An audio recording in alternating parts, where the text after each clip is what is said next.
कि कई दशकों तक सामाजिक न्याय की नीतियों को लागू करने के बावजूद, आरक्षण की नीति को लागू करने के बावजूद आज भी आंकड़े ये कहते हैं कि समाज के अंतिम पायदान का जो व्यक्ति है आज भी उसको न्याय नहीं प्राप्त हो रहा है। कि जाति जनगणना हो और जाति जनगणना वैज्ञानिक तरीके से हो, लिपापोती नहीं हो और सही आंकड़ों के आधार पर 50% की सीमा को समाप्त किया जाए और निजी क्षेत्रों में भी आरक्षण को, भागीदारी को सुनिश्चित किया जाए कि एससी, एसटी, ओबीसी, पिछड़ा, अति पिछड़ा और सभी वर्ग की महिलाओं के लिए केजी से पीजी तक फ्री एजुकेशन है। तो ये अलग अलग कॉलेज में अलग अलग फीस कैसे लिया जा रहा है? मतलब रोजगार मिलने से पहले एक विद्यार्थी जो है वो कर्जदार बन जा रहा है कि एससी, एसटी सब प्लान का पैसा आप किसी दूसरे चीज पे कैसे खर्च कर सकते हैं? ये सीधे तौर पर यह दलित विरोधी कार्रवाई है।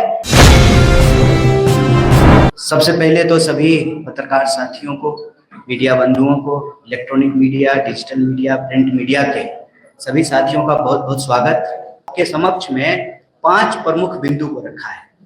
पहला बिंदु यह है कि कांग्रेस पार्टी आगामी 15 तारीख से पूरे बिहार में न्याय संवाद की श्रृंखला शुरू करनी जा रही है और यह जो न्याय संवाद की श्रृंखला है इसमें हमारा सबसे पहला विषय जो है वो शिक्षा का सवाल है।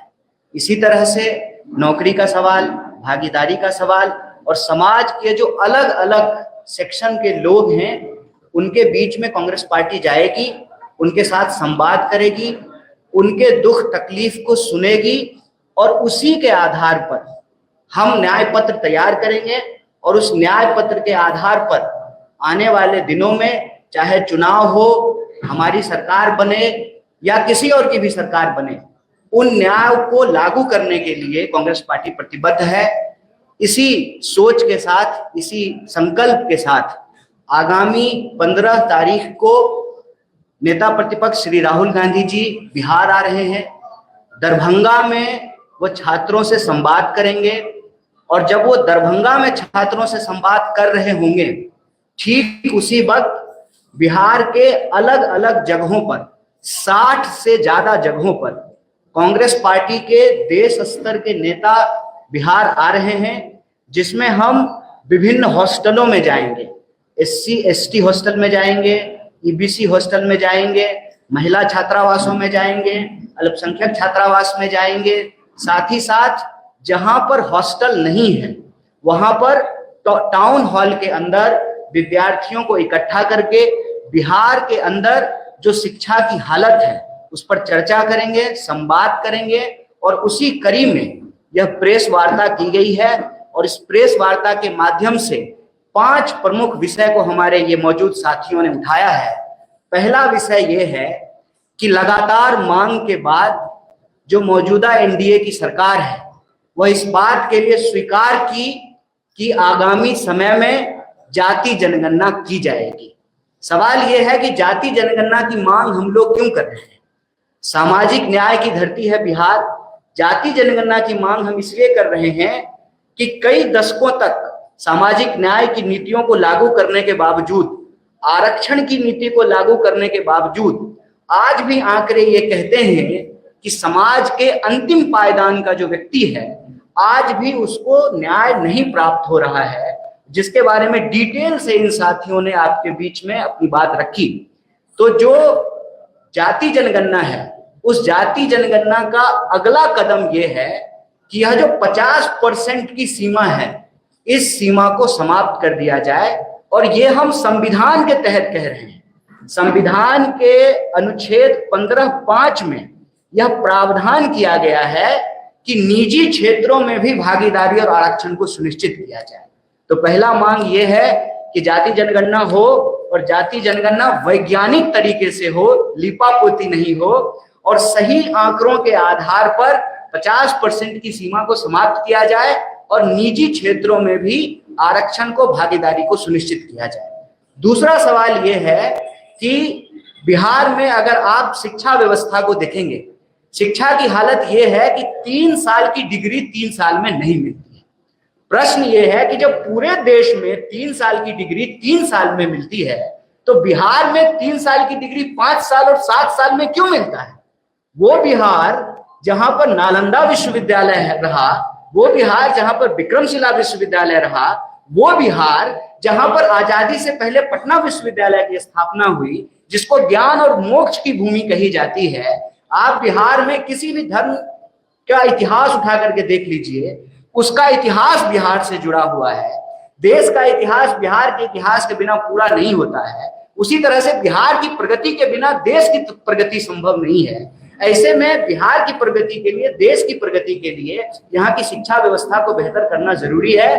3 साल की डिग्री 3 साल में मिले, ये एक बात है। इसके तहत जो मुख्य सवाल ये हैं कि जहां शिक्षक नहीं है वहां शिक्षक हो, इंफ्रास्ट्रक्चर को बेहतर किया जाए।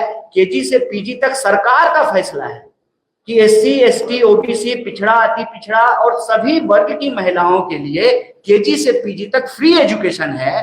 तो ये अलग अलग कॉलेज में अलग अलग फीस कैसे लिया जा रहा है, अलग अलग यूनिवर्सिटी में अलग अलग फीस कैसे लिया जा रहा है, अलग अलग कोर्स के नाम पे अलग अलग फीस कैसे लिया जा रहा है। आप बीएड का फीस उठा करके देख लीजिए, आप बीबीए का फीस उठा करके देख लीजिए, आप मास कॉम का फीस उठा करके देख लीजिए। तो जब सरकार का फैसला है कि सरकारी संस्थानों में केजी से पीजी तक शिक्षा मुफ्त होगी, तो इसको लागू क्यों नहीं किया जा रहा है? बिहार में प्लेसमेंट सेल को क्यों नहीं लागू किया जा रहा है? बार बार क्यों पेपर लीक हो रहा है?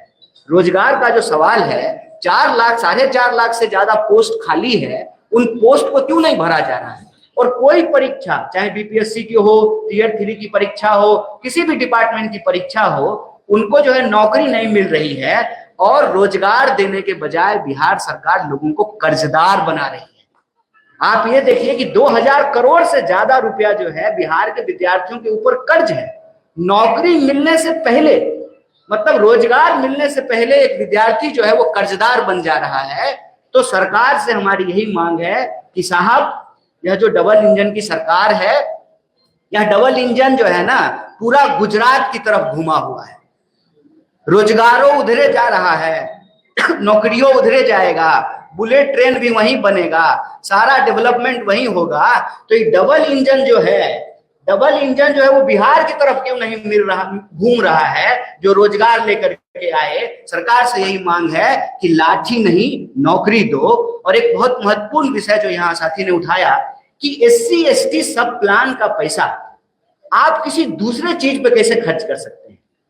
आप जब भी सरकार के किसी नुमाइंदे से पूछेंगे कि यह जो मौजूदा डबल इंजन की सरकार है इसने क्या किया है, तो मुंह छूटते ही सबसे पहले वो कहेंगे हमने पुल बनाया, हमने सड़कें बनाई है। आप पुल बनाए हैं, सड़कें बनाए हैं, हालांकि ये अलग बात है कि यहाँ पे जो है पुल चोरी भी हो जा रहा है। जहां नदी नहीं है वहां भी खेत में पुल बन जा रहा है। सवाल यह है कि आप एससी एसटी सब प्लान का पैसा दूसरे मद में, दूसरे हेड में कैसे खर्च कर सकते हैं? यह सीधे तौर पर यह दलित विरोधी कार्रवाई है।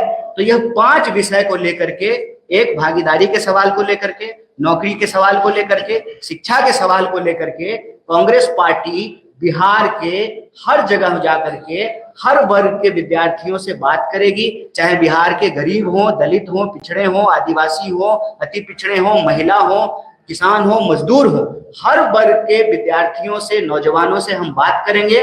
और हमारा संकल्प ये है कि बिहार की शक्ति से ही देश की प्रगति होगी। और इसीलिए यह न्याय संवाद की श्रृंखला आगामी 15 तारीख से शुरू हो रही है, जो लगातार चलेगी। और 15 तारीख को नेता प्रतिपक्ष दरभंगा में छात्रों से संवाद करेंगे और उसी वक्त बिहार के अलग अलग जगहों में, 60 से ज्यादा जगहों में कांग्रेस पार्टी का कोई ना कोई नेता या कार्यकर्ता छात्रों की आवाज को सुनेगा और उनके संघर्ष में हम कंधे से कंधे मिला करके चलेंगे। इसी महत्वपूर्ण सूचना के लिए यह महत्वपूर्ण प्रेस वार्ता बुलाई गई। आप तमाम मीडिया के साथी यहाँ उपस्थित हुए, इसके लिए हम पार्टी की तरफ से आपका बहुत बहुत धन्यवाद करते हैं। भारतीय राष्ट्रीय कांग्रेस यह उम्मीद करता है कि बिहार को बदलने की जो हमारी कोशिश है, इस कोशिश में मीडिया बंधु भी हमारा साथ देंगे। आपके अगर कुछ प्रश्न हैं इस विषय से जुड़े हुए तो आप पूछेंगे, हम यथासंभव उसका आंसर देने की कोशिश करेंगे। बहुत बहुत धन्यवाद।